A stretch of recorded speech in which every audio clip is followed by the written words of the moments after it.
నమస్తే. నేను మీ కుప్ప పద్మిని. ఇన్నాళ్ళు మీ సపోర్ట్‌ని నాకందిస్తూ, మీ ప్రేమని నాకందిస్తున్న ప్రతి ఒక్కరికి కృతజ్ఞతలు. ఇప్పుడు చూడబోతున్న ఈ వీడియో కూడా ఖచ్చితంగా మీకు ఉపయోగపడుతుంది. లైక్, షేర్ అండ్ సబ్స్క్రైబ్ చేసి మీ ఇష్టాన్ని, అలాగే మీ సపోర్ట్‌ని నాకందించండి. అలాగే ఈ వీడియో పట్ల మీ అభిప్రాయాన్ని కామెంట్ సెక్షన్‌లో కామెంట్ చేసి నాకు తెలియజేయండి. నమస్తే. నమస్తే. Welcome to our channel. నేను పద్మిని. ప్రస్తుతంతో పాటు ప్రముఖ ఆధ్యాత్మికవేత్త, వాస్తు జ్యోతిష పండితులు, లలిత ఉపాసకులు, వాస్తు జ్యోతిష శిక్షణ నిపుణులు బ్రహ్మశ్రీ నానాజీ పట్నాయక్ గారు మనతో పాటు ఉన్నారు. మాట్లాడతారు. సార్ నమస్తే సార్. శ్రీమాత్రే నమః. సార్ తన పేరు అజయ్. హ్మ్. సో మీరు లైవ్ లో మీ చేత జాతకం చెప్పించడం ఇదే మొట్టమొదటిసారి. యాహ్! అయితే జాతకం అనేది అసలు ఎలా చూస్తారు? మీరైతే మీ స్టైల్‌లో ఎలా చూస్తారు? అలాగే ఒక్కొక్కసారి వాళ్ళకి డేట్ ఆఫ్ బర్త్ లేకపోతే గనక ఎలా క్యాలిక్యులేట్ చేసుకుంటారు? పాస్‌ని గనక చెప్తే ఖచ్చితంగా క్యాలిక్యులేషన్ అనేది అవును. మ్యాచ్ అవుతూ ఉంటుంది. యాక్చువల్లీ మేము పాస్ట్ చెప్పడానికి కారణం కూడా ఇదే జాతకం నిర్ధారణ చేయడానికి. నిర్ధారణ చేయడానికి కూడా పాస్ చెప్తుంటారు. మీ చిన్నతనంలో ఇది జరిగిందా లేకపోతే అది అని. అవును. సో తన గురించి కూడా తను తెలుసుకోవాలనుకుంటున్నాడు సార్. ఒక్కసారి ఫస్ట్ ఆఫ్ చెప్తారా? ఆల్ ఏంటంటే తెలుసుకోవాలంటే date of birth time perfect గా ఉండాలి. హ్మ్. పర్ఫెక్ట్ గా లేకపోతే మనకి లగ్నం మారింది అనుకోండి, అది కంప్లీట్ గా పర్ఫెక్ట్ గా వెళ్ళిపోతుంది. మీ డేట్ ఆఫ్ బర్త్ కరెక్ట్ ఉంది కదా? పక్క ఒకసారి మీ డేట్ ఆఫ్ బర్త్ ఒకసారి చెప్పండి. మార్నింగ్ మార్నింగ్ 11 పుట్టిన ప్రదేశం ధర్మపురి. కరీంనగర్ సైడ్. అవును. మీది నక్షత్రం కనుక చూసుకుంటే అనురాధ నక్షత్రం 1వ పాదము, ఓకే. వృశ్చిక రాశి, కర్కాటక లగ్న జాతకం మీది. ప్రజెంట్ బుధుడు యొక్క మహాదశ నడుస్తుంది. ఈ బుధుడు మహాదశ నడిచేటప్పుడు సర్వసాధారణంగా మనిషి యొక్క ఆలోచన ఎలా ఉంటుందని చెప్పి నేను మీకు కొన్ని పాస్ట్ అడుగుతా, అంటే మీ జాతకం ఇది కరెక్టా కాదా రెక్టిఫై చేసుకోవడానికి. ఓకే. మీకు బుధుడు వ్యాపారానికి కారకుడు. ప్రజెంట్ ఏంటంటే మీకు వ్యాపారం చేయాలనే ఆలోచన పెరుగుతూ ఉంటాయి. Is it correct or not? ఇక మిగతావి మీకు పాస్ట్వి కొన్ని నేను మీకు అడుగుతాను, ఒక 2, 3 అడగొచ్చు, ఎక్కువ అడగొచ్చు, తక్కువ అడగొచ్చు.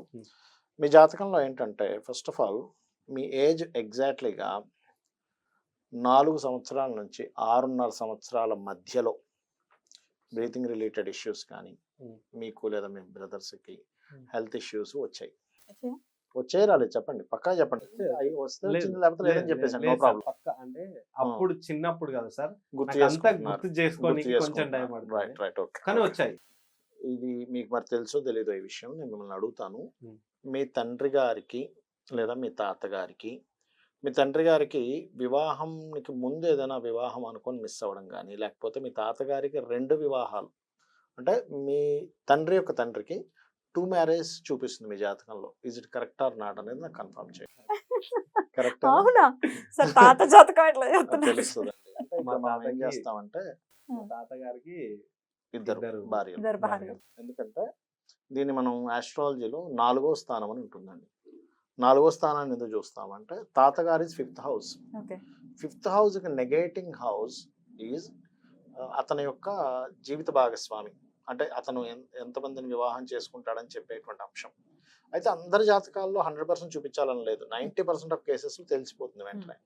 ఇది జాతకం చూసిన వెంటనే నేను 100% చెప్పేస్తానని చెప్పుకోలేను. ఇది మనం చెప్తుంది కాదు, అమ్మవారు పలికిస్తున్నటువంటిది. అయితే ఇక్కడ ఇతని జాతకంలో 4th హౌస్ లో ఉండే ప్లానెట్ వక్రించింది. ఎప్పుడైతే ఆ 4th హౌస్ లో ఉండే ప్లానెట్ వక్రించిందో, అండ్ అగైన్ ఇంకోటి ఏంటంటే తాతగారి వివాహ జీవితాన్ని గురువు రూల్ చేస్తున్నాడు. గురువు వెళ్ళి డియోల్ సైన్ లో ఉండి, మీన రాశిలో ఉండి ఇంకొక డియోల్ కారకుడితో ఉన్నాడు, బుధుడితో ఉన్నాడు. అందుకని ఏంటంటే దీన్ని మనం క్యాలిక్యులేట్ చేసుకుని 2 వివాహాలు తాతగారికి అవుతాయి అని చెప్పొచ్చు. ఓకే, అందుకని మీ తాతగారికి 2 వివాహాలు జరగడం జరిగింది. అవును సార్. ఇక్కడ మీకు ఒక విషయం చెప్తాను, దీన్ని మీరు కంగారు పడకండి, టెన్షన్ పెట్టుకోకండి. దీనికి రెమెడీ కూడా చెప్తాను నేను మీకు, Okay. మంచి కూడా చెప్తాను ఇందులో. ఓకే. మీకు కూడా 2 వివాహాలు జరుగుతాయి, ఇట్స్ ట్రూ. అయితే దీన్ని ఎలా తప్పించుకోవాలో కూడా చెప్తాను. ఆ, మీరు వివాహానికి ముందు అర్క వివాహము అంటారు, అంటే జిల్లేడు మొక్కకు వివాహం చేస్తారు. అవును. అది చేసుకొని దాని తర్వాత వివాహం చేసుకోవాలి. మీకు వివాహం ఎలాంటి అమ్మాయి వస్తుంది అంటే గవర్నమెంట్ ఎంప్లాయ్, నిజంగా గవర్నమెంట్ ఎంప్లాయ్ వస్తుంది, లేదా డిగ్నిఫైడ్ నేచర్ ఉన్న అమ్మాయి వస్తుంది.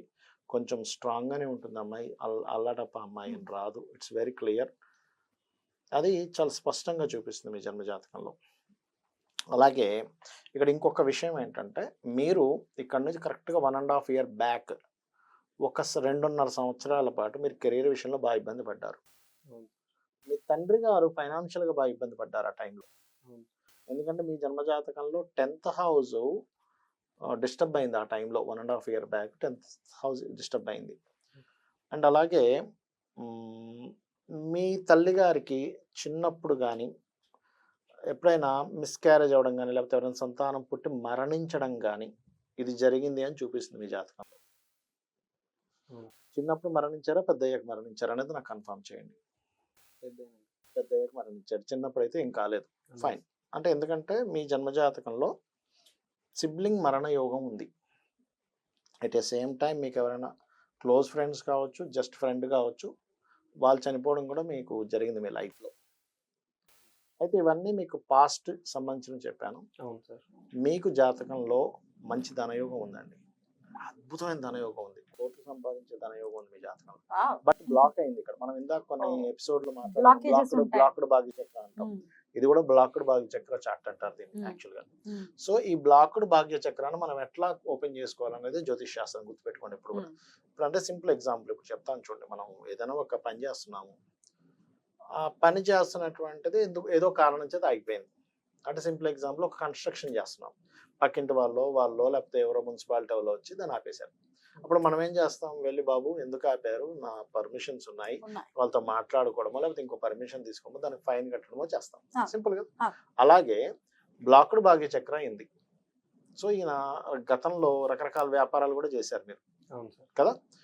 ఎప్పుడు వ్యాపారం చేయాలనే దృక్పథము, రకరకాల వ్యాపారాలు చేయడం, దానిలో కలిసి రాకపోవడం జరిగింది మీకు క్లియర్ గా. యాక్చువల్లీ నేను నా ఇప్పటి నుంచి కాదు సార్, చిన్నప్పటి నుంచి ఆల్మోస్ట్ మీకు ఊహ వచ్చినప్పటి నుంచి. అవును సార్, ఆల్మోస్ట్ నాకు ఊహ అప్పటి నుంచి నాకు ఒకటే సార్, నేను జాబ్ చేయను, వ్యాపారం చేయాలి. జాబ్ చేయాల్సి వచ్చింది. కానీ ఒక 1.5 years 2 years అవుతుంది. 2 years సార్. అప్పటి నుంచి నాకు ఇదేం సెట్ అవ్వట్లేదు, నాకేం అవుతలేదు, ఇక ఇట్లా ఉంటే నా జీవితం ఇట్లానే అయిపోయింది అని చెప్పేసి ఆలోచించి జాబ్ చేయడానికి వచ్చిన సార్. వచ్చారు. అయితే మీకు ఎప్పటికైనా మీరు వ్యాపారాల్లోకి దిగుతారు. మనం ఏంటంటే ఇక్కడ తెలుసుకోవాల్సింది ఏంటంటే, జ్యోతిషాస్త్రం ఎందుకుందంటే ఏ వ్యాపారం చేస్తే కలిసి వస్తుంది, ఎట్ ద సేమ్ టైం మనం ఏ రెమెడీ చేసుకుంటే ఆ వ్యాపారం కలిసి వస్తుంది, ఇది మనం చూసుకోవాలి. ఇక్కడ మీకు ప్రజెంట్ నడుస్తున్నటువంటి మహాదశ ఏదైతే ఉందో మీ యొక్క జన్మజాతకంలో బుధ మహాదశ నడుస్తుంది. బుధుడు వ్యాపారానికి కారకుడు. అందుకే వ్యాపార థాట్స్ 2015 నుంచి తిరుగుతూనే ఉన్నాయి, 10 ఏళ్ళ నుంచి కూడా మీకు కదా. 10 ఏళ్ళ అంటే మీకు దాదాపుగా ఒక 15 ఏళ్ల వయసు నుంచి కూడా వ్యాపారం తిరుగుతూనే ఉంది, అవునా? అందుకని మీరు దీనికి ఏం చేయాలి, బ్లాక్డ్ భాగ్య చక్రం ఎట్లా ఓపెన్ అవుతుంది అంటే, కేతు చంద్ర గ్రహాలు ఉంటాయి మీ జన్మజాతకంలో. ధనస్సు రాశిలో ధనయోగం పట్టింది, కానీ ఆ ధనస్సు రాశి ఏదైతే ఉందో చంద్రకేతు మధ్యన ఉంది, బ్లాక్ అయింది. కేతు ఒక పక్క, చంద్రుడు ఒక పక్క. అసలు జాబ్ చేయాలని 1% కూడా ఇంట్రెస్ట్ లేని జాతకం మీది, బిజినెస్ జాతకం మీది. అయితే ఈ బ్లాక్డ్ భాగ్య చక్రం ఎట్లా ఓపెన్ అవుతుంది అంటే, చంద్రకేతు గ్రహాల దగ్గర దీపారాధన చేయడము, ఉలవలు బియ్యము దానంగా ఇవ్వడం చేస్తూ ఉండాలి ఒకటి. ఇంకోటి ఏంటంటే, ఈ రెండు దానం ఇస్తూ ఉండాలి. ఏది కేజింబావు ఇస్తూ చేస్తూ ఉండాలి. గణపతిని, అమ్మవారిని ఎక్కువగా ఆరాధన చేస్తూ ఉండాలి. అందులో పర్టికులర్గా మీరు చంద్రుడు వృశ్చిక రాశిలో సంచరించేటప్పుడు దానం చేస్తే ఇంకా బాగా కలిసి వస్తుంది. ఇదే పీరియడ్ ఇప్పుడు వృశ్చిక రాశిలో అంటే వైశాఖ మాసంలో మీరు కనుక చంద్ర సంబంధించిన ఆరాధన చేస్తూ ఉంటే, వైశాఖ పౌర్ణమి మీకు బాగా ఆరాధన చేయడం ద్వారా బాగా కలిసి వస్తుంది. మీరు ఎవరైనా ఇష్టపడి మిస్ కూడా అవుతారు మీ లైఫ్లో. లవ్ అఫైర్ ఒకటి జరిగి బ్రేకప్ అవుతుంది మీ జాతకంలో. కొంత గొడవ కూడా అవుతుంది, దాంట్లో ఒక ఫ్రెండ్ వల్ల ఏదైనా గొడవ కూడా జరుగుతుంది ఆ విషయంలో, అది కూడా ఉంది మీ జాతకంలో. రైట్. అయితే ఇక్కడ పాయింట్ ఏంటంటే, ఎప్పుడైనా సరే ఇప్పుడు మీ ఏజ్కి ఒక 25 ఏళ్ళ వయసుకి గ్రోత్ అవుతానా లేదా అనేది లాగుతూ ఉంటుంది. కాబట్టి 100% గ్రోత్ ఉంది. కాబట్టి ఈ బ్లాక్డ్ భాగ్య చక్రాన్ని మీరు క్లియర్ చేసుకోగలగాలి. వివాహం విషయంలో మాత్రం ఇది చేసుకోండి. సంతానం విషయంలో కూడా మీ జాతకంలో, అంటే ఇవన్నీ ఎందుకు చెప్తామంటే జాగ్రత్తలు తీసుకోవడం మిమ్మల్ని భయపెట్టడానికి కాదు. కొంచెం మీ జీవిత భాగస్వామి మిస్క్యారేజ్ అవుతుంది. ఫస్ట్ మిస్క్యారేజ్ అయ్యి తర్వాత సంతానం కలుగుతారు. దాని విషయంలో మీకు అలాంటివి జరగకుండా ఉండాలంటే విష్ణువుని ఎక్కువగా ఆరాధించాలి. మీరు నిత్యము ఎంత విష్ణు ఆరాధన చేసుకుంటుంటే అంత బాగుంటుంది. మీ లైఫ్లో మీరు కంప్లీట్గా సెటిల్మెంట్ అనేటువంటిది అసలు ఎప్పుడు జరుగుతుంది ఏమిటి అంటే సెటిల్మెంట్ ఇది నడుస్తుంది ప్రజెంట్ చెప్పాలంటే అందులో ఎటువంటి డౌట్ లేదు. ఈ సంవత్సరం ఇంకొంచెం గ్రోత్ అనేటువంటిది ఉంది. కాకపోతే నేను ఇందాక చెప్పినట్టుగా వివాహం విషయం ఒకటి ఈ పర్టికులర్గా జాగ్రత్తలు తీసుకోవాలి. ఈ బ్లాక్డ్ భాగ్య చక్రాన్ని మీరు కనుక క్లియర్ చేసుకోగలిగితే మంచి టాప్ పొజిషన్లోకి వెళ్ళే యోగం ఉంది. వ్యాపార పరంగా ఏ వ్యాపారం కలిసి వస్తుంది? వీళ్ళకి ఏ వ్యాపారం కలిసి వస్తుందంటే ఒకటి రియల్ ఎస్టేట్, ఏదైనా ట్రైనింగ్ సెంటర్స్ పెట్టుకోవడం. ఈ కెమెరా ఫీల్డ్లో కూడా కొంచెం డెవలప్ చేసుకుంటే మీరు ఎట్లాగో కెమెరామెన్ కాబట్టి దాని ద్వారా కూడా మీకు యోగం ఉంది. Because of Venus is in 11th house, లగ్నంలో రాహు ఉన్నాడు, షాడో ప్లానెట్ రాహు అంటే. సో దాన్ని ఎట్లాగా మనం అందంగా ఎలా చూపించాలనేటువంటి కారకుడు శుక్రుడు ఓన్ హౌస్లో ఉన్నాడు మీకు. సో శుక్రుడు ఓన్ హౌస్లో ఉండడం, లగ్నంలో రాహు ఉండడం. రాహు ఏంటంటే ఒక ఫిలిం తీసిన తర్వాత ఎట్లా కనిపిస్తుంది, ఇమాజినేషన్ ఎలా కనిపిస్తుంది అని ఒక తెలుస్తుంది, అవుట్పుట్ ఎట్లా వస్తుందని చెప్పేది రాహు. సో లగ్నంలో రాహు ఉన్నందుకు ఆ నాలెడ్జ్ మీకు చాలా ఈజీగా వచ్చేసింది చెప్పాలంటే. ఎక్కువ కష్టపడకుండా వచ్చింది మీకు చెప్పాలంటే రాహు కదా.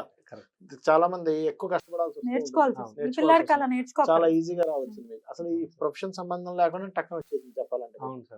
అసలు ఈ ప్రొఫెషన్ సంబంధం లేకుండా వచ్చింది. యాక్చువల్లీ ఎప్పుడు స్టార్ట్ అయింది తెలుసా సార్, నేను స్కూల్లో ఉన్నప్పుడు మేమంతా మేబీ నేను అప్పుడు 9th 8th సార్, మేమంతా టూర్కి వెళ్ళాం. ఓకే. మా సారు, మా హిస్టరీ సారు కెమెరా తీసుకొచ్చి చేతిలో పెట్టి ఇదంతా షూట్ చేయమన్నారు. మీకు చేసేసారు, అందంగా వచ్చింది మళ్ళీ అది. రాహు ఇంపాక్ట్. రాహు ఇంపాక్ట్. లగ్నంలో రాహు ఉన్నప్పుడు ఏంటంటే లగ్నాన్ని రాహు రూల్ చేస్తున్నాడు. రూల్ చేస్తున్నప్పుడు ఏంటి, మనకు తెలియకుండానే ఆ ఎనర్జీని ఇస్తాడు. అలాగే ఇక్కడ ధనాన్ని రూల్ చేసేటువంటి గ్రహం కూడా ఇక్కడ పర్టికులర్గా మనకి పేరుకి రవైనప్పటికీ కూడా అది గురువుకి అందించాడు. అందుకని వాటి ద్వారా ధనయోగం రావడము. జీవిత భాగస్వామి ఖచ్చితంగా గవర్నమెంట్ రిలేటెడ్ వీటిల్లో ఉండేటువంటి అమ్మాయి, ఒక మంచి పొజిషన్లో ఉన్న అమ్మాయి, డిగ్నిఫైడ్గా ఉండే అమ్మాయి వస్తుంది అమ్మాయి మీకు ఖచ్చితంగా, అందులో ఎటువంటి డౌట్ లేదు. అండ్ ఇక్కడ ఒకటే గుర్తుపెట్టుకోండి, మీ జాతచక్రంలో ఇలా చెప్తూ వెళ్తుంటే ఇంకా చాలా విషయాలు ఉంటాయి. మీరు బుధవారాలు ఎట్టి పరిస్థితుల్లో ఇంపార్టెంట్ డెసిషన్స్ తీసుకోకండి. బుధవారం ఈజ్ మోస్ట్ డేంజరస్. మీకు పచ్చ ధరించకండి దయచేసి, పచ్చ అనేది ధరించకూడదు. బుధవారం ఇంపార్టెంట్ డెసిషన్స్ తీసుకోకూడదు. అండ్ శనివారం పర్టికులర్గా కెరీర్ రిలేటెడ్ సంబంధించిన డెసిషన్స్ తీసుకోకూడదు. ఫ్యూచర్ బుధ మహర్దశ నేను చెప్పినట్టుగా చేసుకుంటే బుధుడు గురువుతో కలిసినందుకు గురువు మీకు ధనయోగాన్ని ఇచ్చే కారకుడు అయ్యాడు. కాబట్టి ఈ బ్లాక్డ్ భాగ్య చక్రాన్ని కనుక క్లియర్ చేసుకోగలిగితే 100% మంచి దీంట్లోకి వెళ్తారు. ఇది మెయిన్గా గుర్తుపెట్టుకోండి. ఇట్లా ఇంకా చాలా ఉంటాయండి చెప్పాలంటే, ఇంకా ఫ్యూచర్ చెప్పుకుంటే వెళ్తే ఒక అరగంట సేపు 20 నిమిషాలు చెప్పొచ్చు. టూకీగా చెప్పారు కాబట్టి టూకీగా నేను మీకు చెప్పడం జరిగింది. Thank you sir. Are you happy? చాలా సార్ చెప్పడం for first time. Amazing sir, చాలా చాలా బ్యూటిఫుల్ గా ఎక్స్ప్లెయిన్ చేశారు. పాస్ట్ ని క్యాలిక్యులేట్ చేసిన విధానం కూడా అద్భుతం. అంటే తాతగారికి 2 వివాహాలు అయినది అన్నది మాత్రం నెక్స్ట్ లెవెల్. ఇప్పుడు మనం ఏంటంటే అష్టమ స్థానం పాడైంది అనుకోండి, ఉదాహరణకి తండ్రికి 2 వివాహాలు అవుతాయి. 4th హౌస్ పాడైంది, డివోల్ రిలేటెడ్ కనెక్టివిటీ వచ్చింది, తాతగారికి 2 వివాహాలు అవుతాయి. ఈ జాతకుడికి 12వ స్థానం పాడైంది, ఈ జాతకుడికి 2. అంటే ఇక్కడ ఏంటంటే 12+7 2 కనెక్ట్ అయ్యి డివోల్స్ అయిన కనెక్ట్ అవ్వాలి, అప్పుడే 2వ వివాహం చెప్పాలి. లేకపోతే ఏమవుతుందంటే అఫైర్స్ లోకి వెళ్తుంది కానీ ఖచ్చితంగా పెళ్ళి అవ్వాలని రూల్ లేదు. అట్లా కొంచెం ఈ రాబోయే 11 months కొంచెం వాహనం మీద వెళ్ళేటప్పుడు స్లోగా వెళ్ళండి. కొంచెం మీరు గమనించండి, 5-6 నెలల నుంచి కొంచెం వాహన సంబంధంగా ఇబ్బంది చూపిస్తుంది మీకు. కొంచెం జాగ్రత్తగా ఉండాలి మీరు ఒక రాబోయే 11 months. మీరు ఏం లేదు, మీరు ఎప్పుడు కూడా నిత్యము ఒకటే గుర్తుపెట్టుకోండి, విష్ణువుని ఆరాధించడము, పెసలు దానంగా ఇవ్వడము, ఉలవలు దానంగా ఇవ్వడం, బియ్యం దానంగా ఇవ్వడమే మీ బ్లాక్డ్ భాగ్య చక్రాన్ని క్లియర్ చేస్తుంది. ఇది తెలియకే చాలా మంది ఇబ్బంది పడుతుంటారు, తెలిస్తే అక్కడ నుంచి క్లియర్ అవుతుంది. ఎప్పుడెప్పుడు ఇమ్మంటారు? బుధవారము, మంగళవారము, సోమవారం. ఎన్నాళ్ళకు ఒకసారి ఇమ్మంటారు? ఎవ్రీ వీక్ ఒక 7 weeks ఇచ్చిన తర్వాత ఎవ్రీ 2-3 months ఒకసారి ఇస్తే మీకు క్లియర్ అవుతుంది సమస్య అనేది. నమస్తే సార్. శ్రీమాత్రే నమః. మీరు జై గురుదత్త, శ్రీ గురుదత్త అనుకుంటూ ఉండండి ఎప్పుడు. ధనయోగాన్ని ఇచ్చే మంత్రం మీకు అది.